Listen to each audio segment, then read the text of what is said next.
It's like you're not wanted here. You should go. Even though my brother said mean things to me, my sister-in-law, sitting next to me quietly, squinted her eyes and smiled, enjoying my surprised face. When I looked at our mother, who I had lived with for a long time, she sadly said, "Living with your brother and his wife, who went to a really good university and works at a top company, seems better than living with you. Linda, you always stay inside the house," she said calmly. My mother, sister-in-law, and brother didn't seem to realize how much I had helped with money and worked for our family. Even though it hurt, I said, "Okay, I'll go. Don't ask me for help again," and started packing my things. She watched me and sarcastically said with a smug smile, "Giving up so easily, Linda? But nobody knows who will have a harder time in the future. Ignoring this could cause problems. My name's Linda, and I've done really well with online businesses. My journey here was unexpected. Back in university, I thought I'd end up with a regular job at a typical company, but something changed everything. During my second year, my dad got sick and needed someone to take care of him every day. My mom wasn't great at housework, so we hired caregivers, but they couldn't be there all the time. My mom had to step in sometimes, but she ignored my dad's needs, telling him to wait. I had to help him out whenever this happened. Seeing this made me worry about the future. When I start working, who will take care of my dad? I couldn't rely on my mom alone, so I started looking into ways to make money from home. I studied online business during university, using what I learned in economics. I teamed up with friends who knew about management and economics, and then with others who were good with computers. That's how we started our online business project. We had a nice office where staff could work if they found it hard to concentrate at home, or for new employees to learn the ropes. But personally, I hardly ever went there. My main workspace was at home, where I could be with my dad. I did most of my work there. One day, my dad asked me, "Did you give up on a full-time job for me? Or was it hard to find one after graduating?" It made me emotional, but I explained how I'd been running my online business since college. It was doing well, and I could work from home without any problems. My dad was proud of me and grateful for what I did. He said, "You've become a responsible adult," which meant a lot to me. I'm actually not the only child responsible for taking care of my father. I have an older brother named Tom who's 2 years older than me. Tom tends to be selfish and doesn't often think about others. He's always been really smart and did great in school. After he graduated from a top university, he easily got a job at a really good company. When we found out about his job, we were surprised but happy for him. We all tried to reach out to congratulate him, but his response wasn't what we expected. He said he was starting a new life in the city and didn't plan to come back home. He wanted us to believe he was doing well on his own. Then he hung up the phone abruptly. Since that day, we couldn't get in touch with Tom at all. He cut off all communication with us, ignoring our calls and messages. Even though our dad had supported him financially through college and living on his own, Tom never seemed grateful and distanced himself from us. Both my dad and I felt shocked and disappointed by his behavior. We started to wonder if our mom was secretly talking to Tom. But even with Dad's health getting worse and needing care every day, Tom's complete silence showed he didn't care about his responsibilities as part of the family. Then, one day, we got some unexpected news from Mom. Tom called me out of the blue. He said he was thinking of marrying someone and asked if we could give them a wedding gift. He wanted $99,000. Mom told Dad and me about this, looking a bit worried because of our finances. Mom mostly stays home, except for her part-time job 3 days a week. She usually spends her salary on lunch and shopping with friends, so she doesn't save much.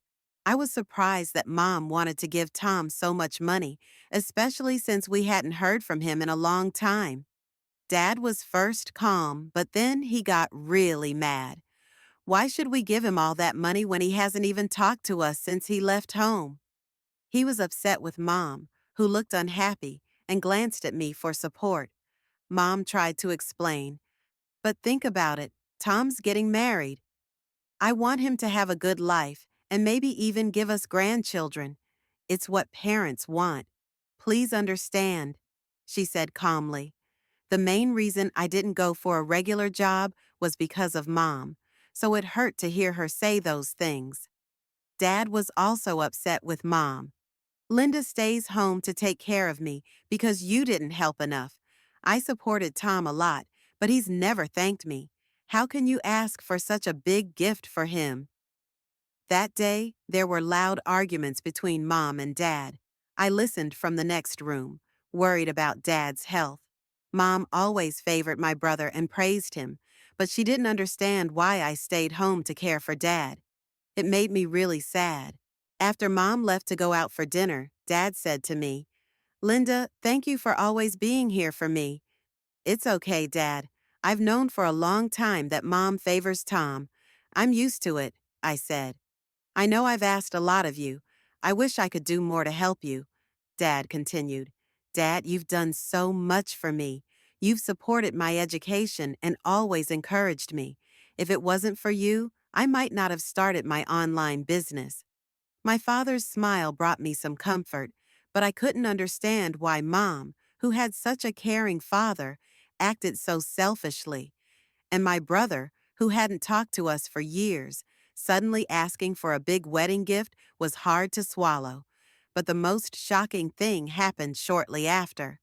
One morning, I found my father wasn't moving. I called an ambulance, but it was too late. He had passed away. Many people came to his funeral to pay their respects, showing how lucky he was. Normally, the wife would arrange the funeral, but Mom said she was too busy and left it all to me. She was always on her phone, seeming more concerned about that than about Dad's passing. I felt angry and unsupported, but I focused on arranging the funeral to give Dad a proper send-off. Then something surprising happened. My brother showed up at the funeral with a woman in a flashy dress. He was dressed casually, which wasn't right for the occasion. Everyone was shocked, but Mom greeted him with a smile.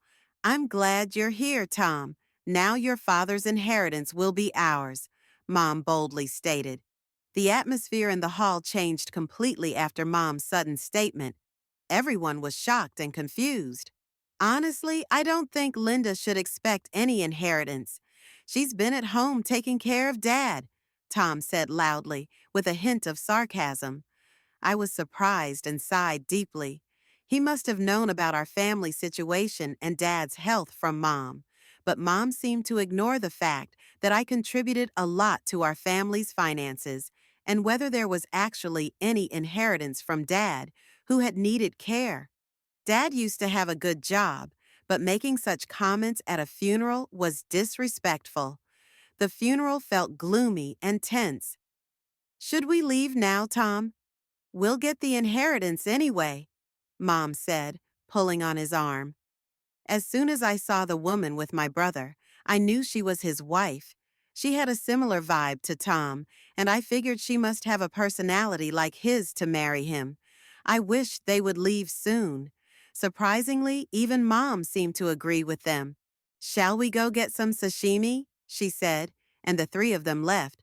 Other relatives were also surprised. Some spoke out in shock, but I suggested, "Let's stay composed for Dad's sake."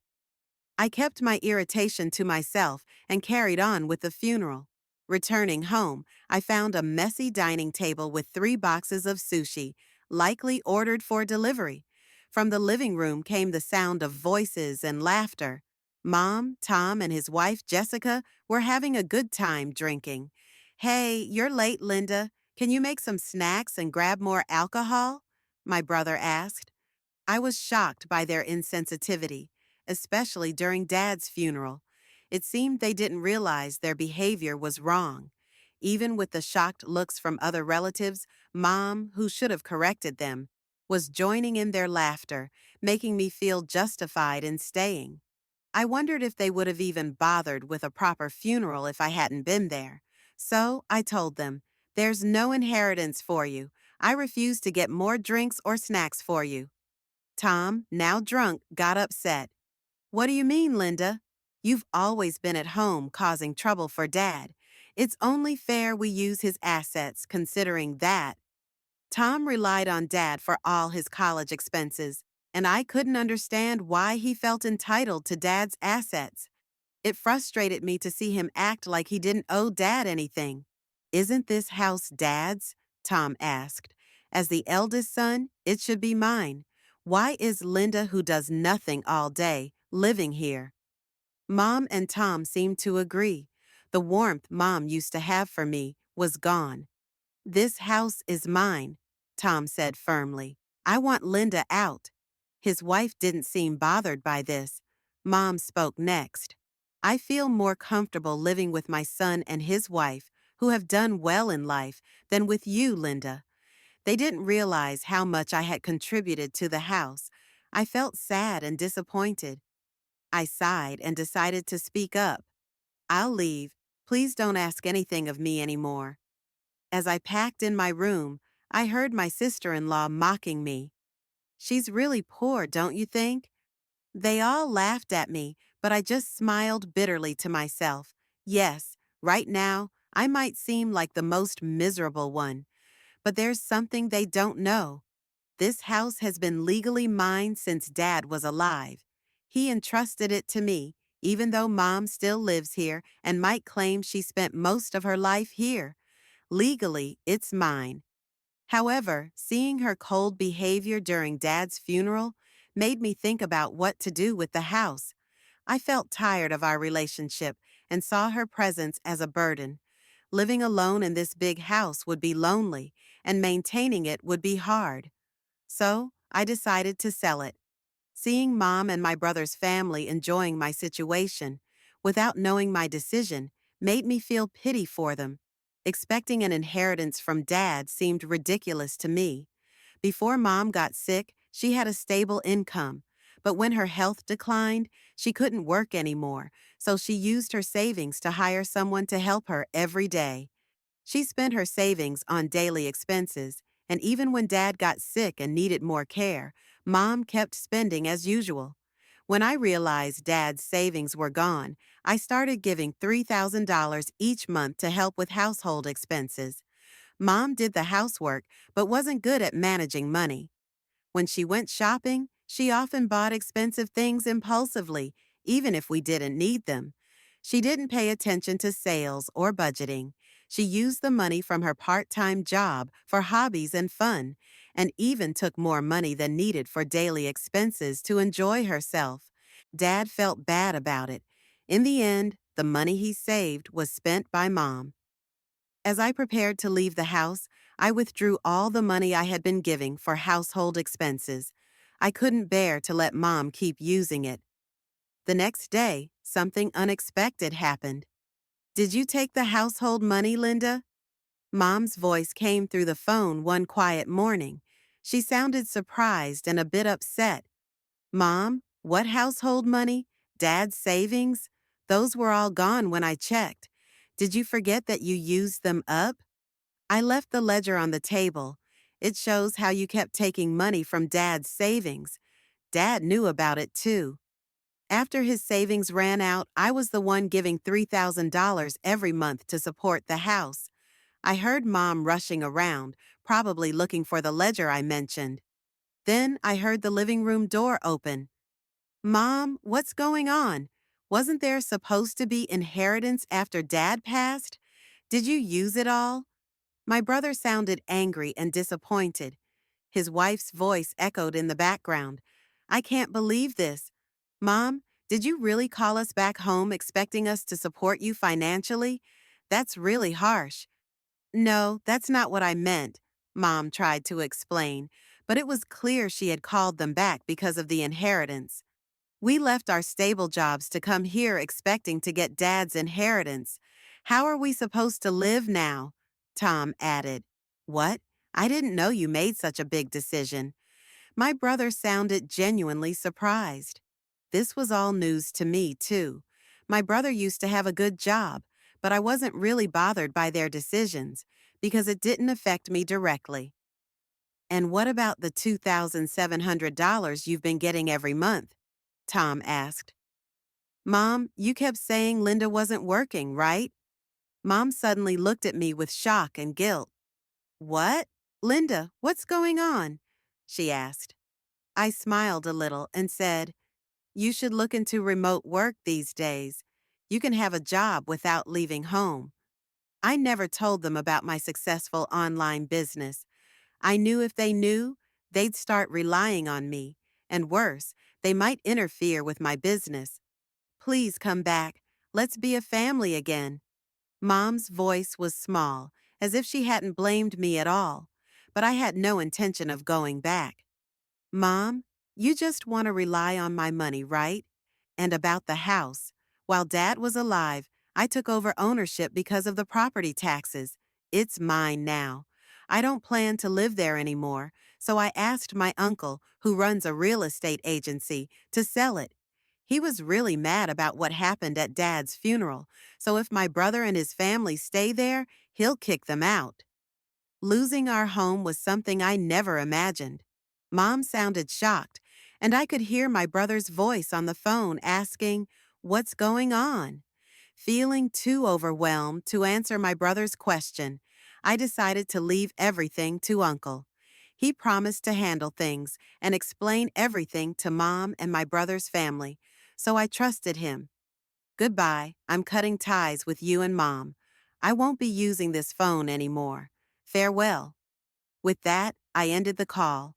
I imagined their surprise and felt a brief sadness. It would be hard for them to find me. I had plans to move abroad, a dream I never shared, not even with Dad. I always wanted to live in a warm, tropical country with a diverse culture.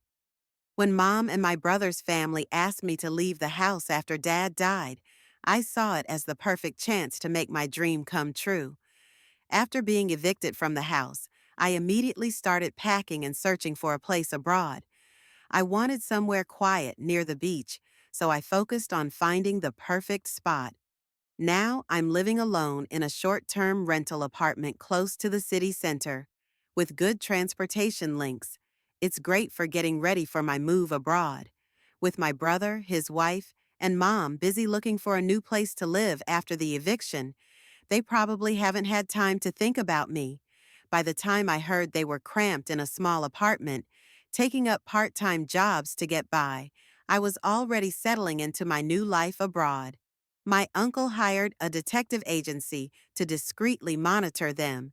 They found out my family was struggling financially, still spending beyond their means, and even borrowing money from risky lenders.